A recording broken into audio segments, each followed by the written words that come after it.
So guys এবার আমরা কিন্তু জিন মসজিদ থেকে বার হয়ে গিয়েছি। अच्छा।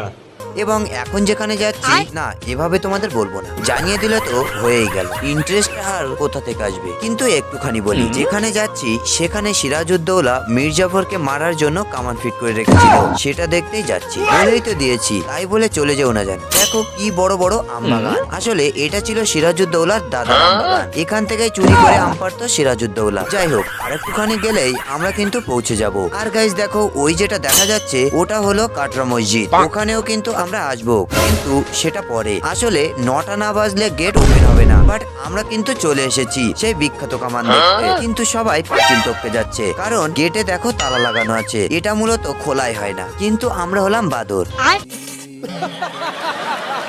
আমাদের কি আর আটকানো সম্ভব? বলতে বলতে আমিও কিন্তু ঢুকে পড়লাম। আর দেখো, এই হলো বিখ্যাত কামান, তোমরা তো এটা দেখছো, কিন্তু আমি ভাবছি এটা মির্জাফরকে মারলে ওর কি হতো। দেখো কত বড় কামান, আর পুরোটা কিন্তু লোহার। আর এই যে সাইডে বালাগুলো দেখছো, এটা কিন্তু ভীষণ ভারী, তাহলে না জানি কামানটা কত ভারী হবে। দেখো যে যার মতো কিন্তু সেলফি তুলছে, বাট পুরোটা পাঁচিল দিয়ে ঘেরা। এই সম্পর্কে একটা ফুল ভিডিও খুবই শীঘ্রই আসতে চলেছে। চলো এই ব্লগটা কিন্তু এই পর্যন্ত, দেখা হচ্ছে নেক্সট ব্লগে, ততক্ষণে love you, tata, bye by.